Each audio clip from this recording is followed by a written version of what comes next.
It's July 1st, 2021, and it's been nearly 12 weeks since we've had southern residents in inland waters here in the Salish Sea, but we just got a report of what we think are southern residents over in Rosario Strait.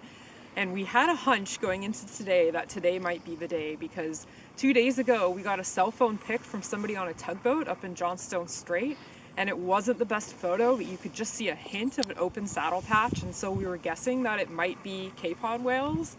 And it's funny, whales are funny with their timing because it was June 29th when that photo was taken this year, and it was June 29th of 2020 when the K-12s and K-13s were up in Johnstone Strait. So we did a little bit of what we call whale math, where we average the distance they have to go and their typical travel speed, and we thought, they might end up down here in the San Juan Islands this morning, the morning of July 1st.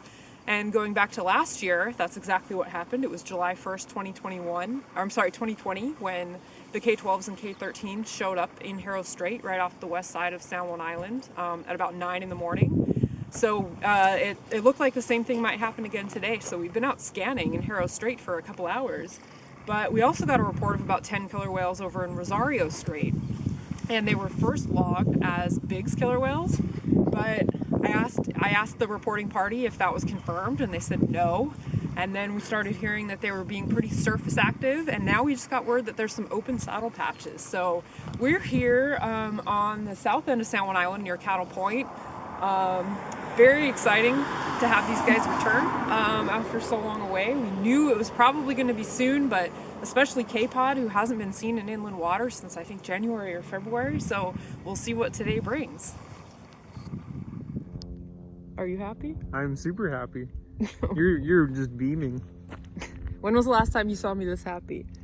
Probably the last time we saw a resident. So it's been a few months. It's been a while. We're heading out towards Cattle Point, as this will be our first opportunity to see them from shore. And this is where I got my worst whale watching related injury, running out to the lighthouse to see K-pod. Actually, also I tripped over that fence we just passed and fell and got scraped up pretty good. Of course, didn't deal with that until after I had seen the whales. But today, it sounds like they're still over in Rosario. We did get confirmation that at least K-pod whales are present, but we have a little bit of time to walk in a more safe fashion out to the lighthouse to see if we can spot these guys. We ended up having quite a bit of a wait because the whales veered south towards Deception Pass before turning west towards Cattle Point, where we and others were waiting for them and scanning. And when they did come into sight, they were quite a ways offshore and at first very spread out. We were just seeing one or two fins at first and then a few more blows in the distance. And suddenly they started picking up speed and porpoising towards South Beach. So we decided to relocate somewhere a little bit further north, hoping we'd get a better look at them and be able to determine who all was present.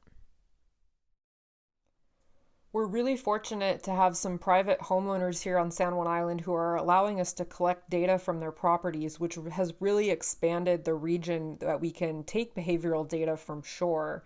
So we headed up to one of those properties for this encounter and got there at just the right time to see members of K-pod approaching.